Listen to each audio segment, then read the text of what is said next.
আসসালামু আলাইকুম প্রিয় শিক্ষার্থীরা, আশা করি তোমরা ভালো আছো। আমি জেবা তাসনিমা জেরিন। আজ আমি তোমাদের সপ্তম শ্রেণীর গণিত করাবো। অনুশীলনী 7.2 9 নাম্বার ম্যাথটা দিয়ে আমার ক্লাসটা শুরু করছি। দেখো এখানে প্রশ্নে কি বলা আছে। একটি খাতা ও একটি কলমের মোট দাম 75 টাকা। খাতা দাম 5 টাকা কম ও কলমের দাম 2 টাকা বেশি হলে খাতার দাম কলমের দামের দ্বিগুণ হতো। খাতা ও কলমের কোনটির দাম কত? তাহলে দেখো বলছে কি, খাতা ও কলমের মোট দাম কত? 75 টাকা, মানে দুটার একত্রের দাম কত? 75 টাকা। আবার বলছে খাতার দাম 5 টাকা কম ও কলমের দাম 2 টাকা বেশি হলে খাতার দাম কলমের দামের দ্বিগুণ হতো। খাতা ও কলমের কোনটির দাম কত? তাহলে আমাদের খাতা ও কলমের দামটা কি বের করতে হবে। তাহলে চলো আমরা ম্যাথটা করে নিই, মনে করি। ফার্স্টে আমরা কি আমাদের ধরে নিতে হবে খাতা ও কলমের দামটা। ফার্স্টে লিখি খাতার দাম, একটি খাতার দাম, একটি খাতার দাম কত টাকা? 1 টাকা। সুতরাং একটি কলমের দাম। তাহলে দেখো এখন যে কলমের দামটা, এখানে যে মোট দাম, খাতা ও কলমের যে মোট দামটা লেখা আছে 75। এখন যদি আমরা 75 থেকে যদি এই যে খাতার দামটা বিয়োগ করি তাহলে কি আমরা কলমের দামটা পেয়ে যাব। তাহলে আমরা কি লিখতে পারি? 75 মাইনাস x টাকা। তার মানে এই যে 75 থেকে এই যে খাতার দামটা যদি আমরা বাদ দিয়ে ফেলি তাহলে আমরা কি কলমের দামটা পেয়ে যাব। আবার কি বলেছে? খাতার দাম 5 টাকা কম ও কলমের দাম 2 টাকা বেশি হলে। তাহলে লিখে আবার কি 5 টাকা কমে খাতার দাম, 5 টাকা কমে খাতার দাম কত? 5 টাকা কমে খাতার দাম কত হবে? যেহেতু কম তাহলে কি বিয়োগ হবে। তাহলে আমাদের এমনি খাতার দাম কি ধরে নিয়েছিলাম? x টাকা। তাহলে কি হবে? x মাইনাস 5 টাকা, যেহেতু কি কমে বলেছে, কমে হলে কি মাইনাস। আবার দেখো 2 টাকা বেশিতে কিসের দাম? কলমের দাম।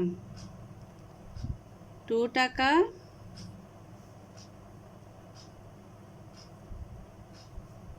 বেশিতে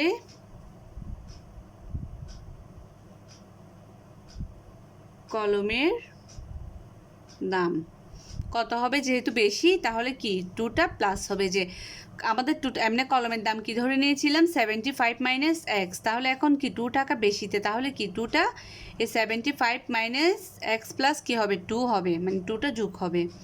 75 মাইনাস x প্লাস 2 টাকা ইকুয়াল কত? এই যে 2 আর 75 যদি আমরা যোগ করে দিই কত? 77 মাইনাস x টাকা।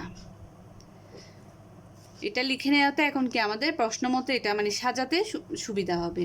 তাহলে দেখো এখন প্রশ্ন মতে আমাদের কি বলেছে। প্রশ্ন মতে এই যে খাতার দাম 5 টাকা কম ও কলমের দাম 2 টাকা বেশি হলে খাতার দাম কলমের দামের দ্বিগুণ হতো। তার মানে কি এই যে x ব্র্যাকেট দিতে হবে না, এটা x মাইনাস 5 ইকুয়াল কত? 2, মানে দ্বিগুণ বেশি হতো কলমের দাম। কিসের? খাতার দামের দ্বিগুণ বেশি হতো বলেছে। তাহলে কি 2 ইন্টু 77 মাইনাস x। এখন আমরা ক্যালকুলেশন করে কি x এর মানটা বের করব। তাহলে x মাইনাস 5 ইকুয়াল 2 সাথে কি 77টা কি আমরা গুণ করব। 2 সাথে 77 গুণ করলে কত হয়? 154। তারপর 2 সাথে x গুণ করলে মাইনাস 2x, যেহেতু এখানে মাইনাস আছে প্লাসে মাইনাসে মাইনাস হবে। এবার কি করব, আমরা পক্ষান্তর করে নিব। এক্সগুলোকে এক পাশে করবো আর সংখ্যাগুলোকে এক পাশে করব। তাহলে এক্স এটা যেহেতু মাইনাস আছে সমান চিহ্নের, বাম পাশে আসলে কি হয়ে যাবে, প্লাস প্লাস 2x ইকুয়াল 154। এই যেটা 5টা কি মাইনাস আছে, পাশে আসলে কি হয়ে যাবে, প্লাস হয়ে যাবে। প্লাস কত, 5 পক্ষান্তর করে।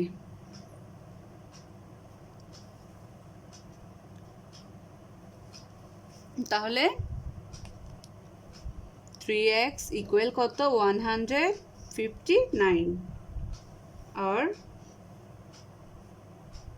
x ইকুয়াল কত, 159/3। যে 3টা এদিকে নিয়ে আসলাম, এটাকে কি বলে, আর গুণন করে।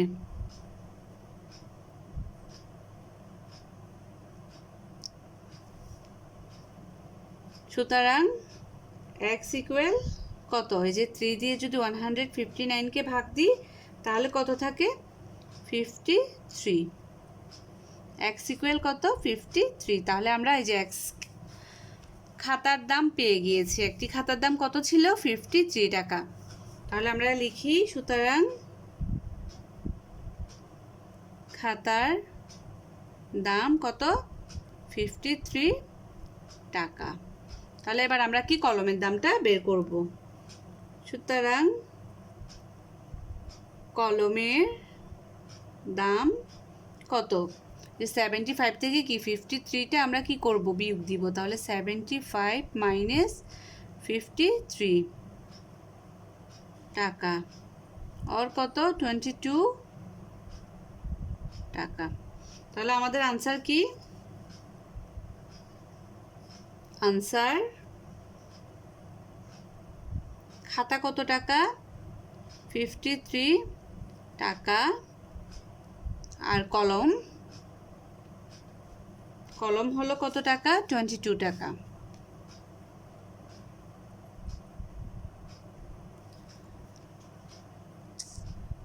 এবার আমরা 11 নম্বর ম্যাথটা করব।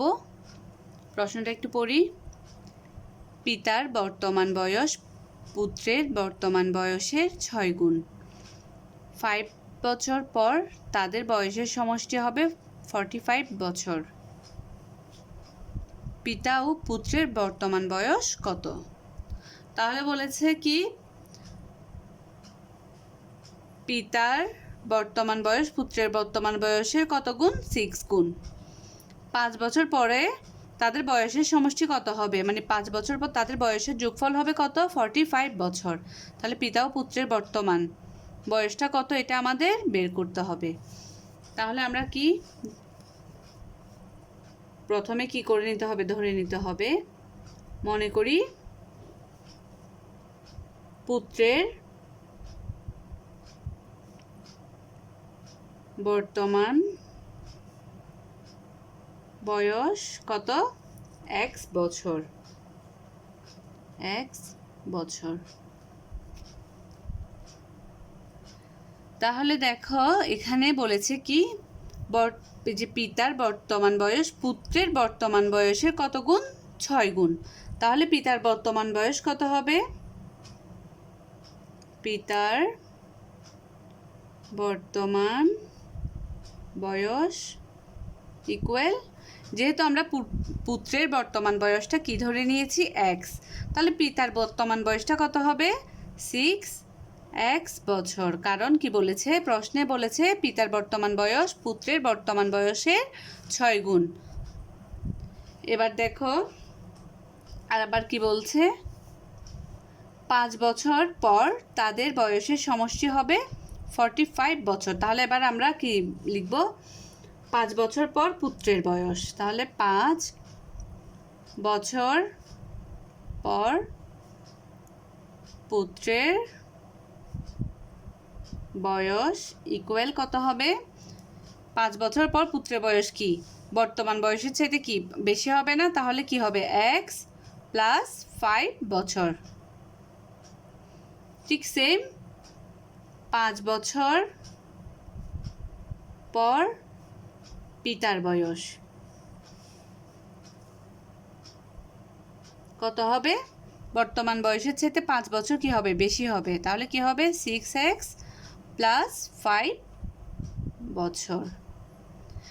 তাহলে বলেছে কি, এই যে 5 বছর পর তাদের বয়সের সমষ্টি কত হবে? 45 বছর। তার মানে যে 5 বছর পর পুত্রের বয়স কত পেয়েছি আমরা? x প্লাস 5 বছর।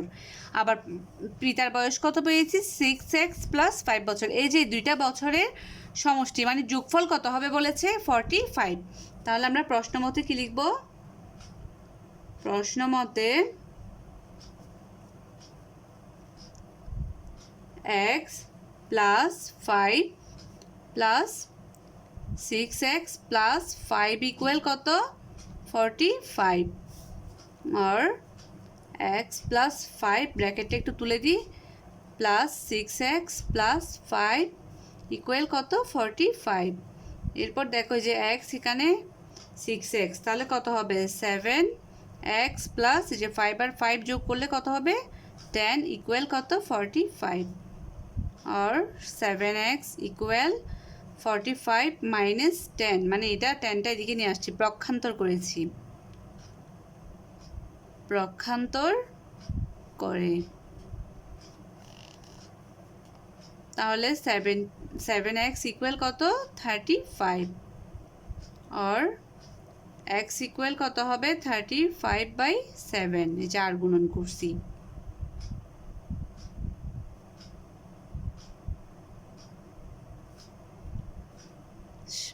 কত হয়েছে? 7 দিয়ে যদি 35কে আমরা কি ভাগ করি তাহলে কত হবে? 5।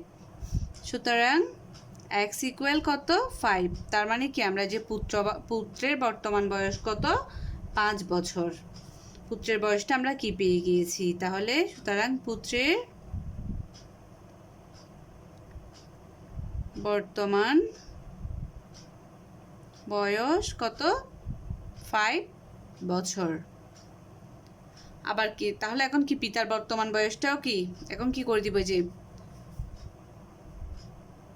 পিতার বর্তমান বয়স, এই যে দেখো 6x, তার মানে কি x এর মান কত পেয়েছি? 5। তাহলে কি 6 × 5 বছর। x এর জায়গায় আমরা কি 5টা লিখে দিয়েছি, তাহলে কত? 30 বছর। তাহলে আনসার